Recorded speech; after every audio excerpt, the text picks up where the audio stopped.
beaming into your mind like a ray of cosmic revelation, smashing through the mainstream like a comet of prophecy. You're listening to Planet Vrilock, your podcast for everything super, psionics, and magic tech. Yes, welcome to my show, and I am your not-so-humble host, Dr. Vrilock. Yes, tonight's podcast is Haunted R2-D2 and my new guest. You know, the most interesting results in psionics sometimes manifest most eerily from those things we put far less conscious intention into.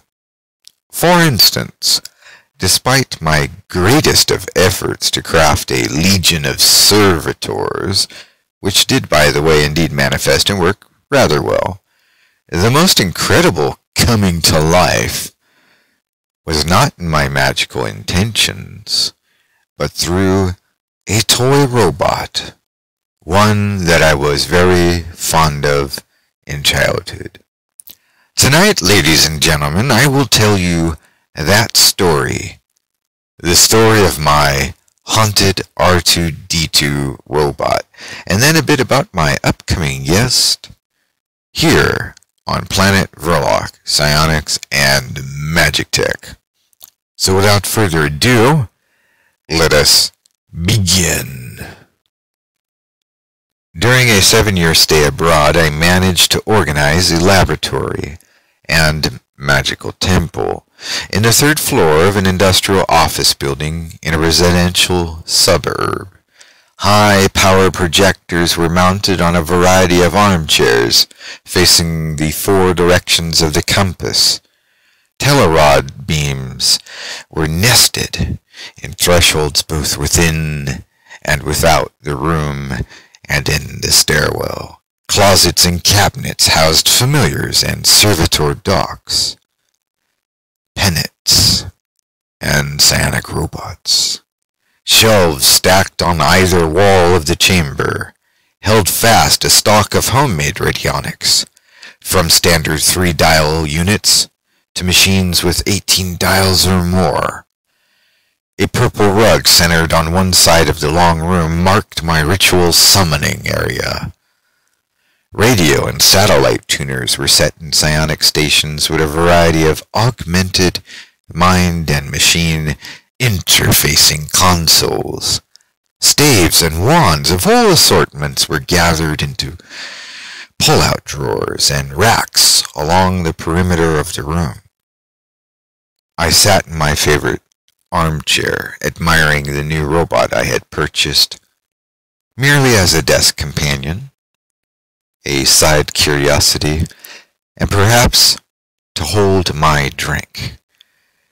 And this is where I rested my favorite psionic helmet, and my pendulum, and an extensor reaching out from a cabinet hidden in the droid's body.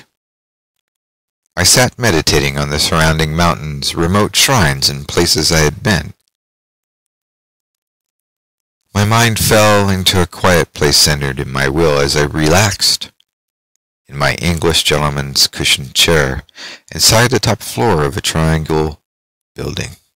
Energies from cemeteries and shrines and mountains flowed in and out of my vital breath as I meditated, and a series of wave frequencies passed in and out from my laboratory window, riding upon antennas extended by cables to wall-mounted galder, or upon eloptic projectors from tubes welded onto digital and standard slide projectors.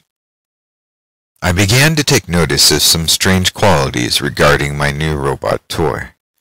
The R2 unit was, well, distinctly staring back at me, or such it seemed.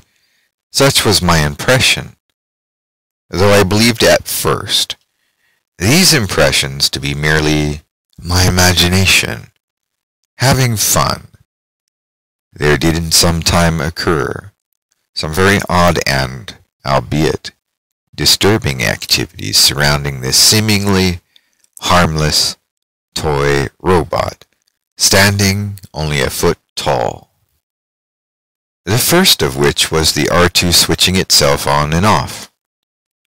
There was a hardwired manual on and off switch, and so I realized something more than a digital quirk was the cause here. And the next thing I realized is that when I was in need of something and looked over at my robot toy, then the thing would not long afterward be either manifested or people would be so enchanted as to aid my efforts in achieving a goal. Many moons passed before the connection to this robot became rather indistinguishable from imagination and perhaps a bit irritating. I would awaken to a sound and find that my mind's eye was wide open to a frequency, which manifested in my third eye visually as a blue hue of light. And within this light, I beheld the room upstairs where in my mind's eye I could clearly make out the R2 droid, alone in the dark, scanning the room with its flashlight motion detector mode mysteriously activated. I heard the robot's alarm sound off just then, and so I made my way up the stairwell to the laboratory door and thrust it open, prepared to encounter some monstrosity made of shadow, or even one of the overly large, intrusive centipedes common in the more rural and suburban areas. What I saw was R2 beaming me in the doorway with its flashlight and sounding its alarm. I switched him off and searched the room for any sign of an entry, or perhaps a window left open by careless forgetfulness. To my astonishment, I discovered no cause for the robot's activation, and again I switched off the manual switch, double-checking, making sure. In time, I dismantled the unit to see if there were any mechanisms inside which could toggle the physical switch to activate the R2 droid's power supply. But my effort, I discovered, was to no avail. Nothing could have electronically started up the R2 unit. The switch had to be manually moved into position. Well, indeed, I was naturally perplexed, but likewise I was not shocked entirely by paranormal activity of any kind.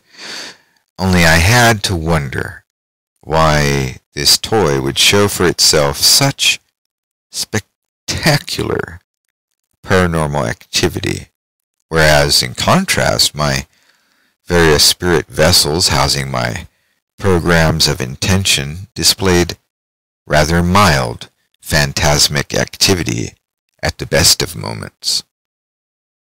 It dawned upon me that I had loved R2 from my childhood years, and so therefore something at the level of my subconscious mind must have been hard at work here. But also I had a habit of placing my psionic amplifying helmet onto this droid, and for a moment I recalled that old tale about Frosty the Snowman, a Christmas tale of an icy snowman and the magic cat that brought him to life. I, of course, did not believe this story. However, in many years after my experiences with the toy robot, I at last had arrived at a new epiphany. You see, my wool hats I often used magically to soothe the pains for my spouse, for my mother, and some people I know. And what I would do is I'd wear this wool hat, and then taking off my wool hat, and placing the hat over the afflicted area. The effects were nearly instant, soothing and a relief of stress or pain, and I hadn't the foggiest idea as to why this worked, or seemed to work. I had to wonder for a time why this might be the case, that my crown chakra might produce some manner of spiritual healing frequency or energy. I can't be sure. I wonder. I can only remember back to a time in Riyadh, perhaps, while still a boy, sitting on a rock in the desert and having an experience of something wondrous, touching the crown of my head, lifting the veil from my eyes, and there I beheld the spinning sylphs, who muttered and laughed in the voices of children playing in the invisible plane parallel between our worlds. Was there a correlation between this distant past in Riyadh and my robot coming to life in Japan and the miraculous healing wool hat? Perhaps this is one possibility. Yet I believe also the fact that I loved, legitimately, the R2 unit in childhood memory, and that is a major contributor to this animation of an inanimate object seemingly brought to life for a time, as it were. The moral of this story, you might ask, well, love what you do, love what you work with, and magic will happen for you. Alrighty then. As we move forward with the magical lifestyle following this podcast, look at the world around you and consider, from everything I've told you now, how you might make the world a better place. Yes, we have the millionaires on their rope ladders looking down, cutting the cord so nobody else can climb up. And then above them, the billionaires are sawing off their cable, cutting the rope ladder so the millionaires can't make it up. And then the trillionaires are looking down at the billionaires and cutting that rope ladder so that the billionaires cannot make it up. Is this the type of world you want to live in? For your kids or your fellow siblings to grow up in? Well, take a little bit of the wisdom and the knowledge from what I've just told you in this story of bringing magic to life with something that you love and apply it to the world. Go ahead and grab yourself a toy globe of the earth. You can find these rubber or plastic globes of the earth in any simple Dollar Tree store. Hold that in your hands and think of what you love so much, and do it in the privacy of your home. Nobody's going to laugh at you because they won't know what you're doing. And then take a look, see what happens out in the world, see if you can manifest any changes by this very simple method. No expensive gadgetry necessary, just you and your magic globe of the earth. Just love what you do and manifest what you love. Alright, so stay tuned for December 3rd, or possibly to be released on the 4th, a podcasted interview with my new guest. I am going to be interviewing the cool hand Luke of our times, the opposition to the man, a freedom fighter and Marine veteran from the Iraq War, who's been arrested more times than anyone I know for peaceful civil disobedience. The one and only Mr. Adam Kokesh, here on Planet Vrilock, Psionics and Magic Tech podcast. Alrighty, thank you for joining me tonight on Planet Vrilock, and as always,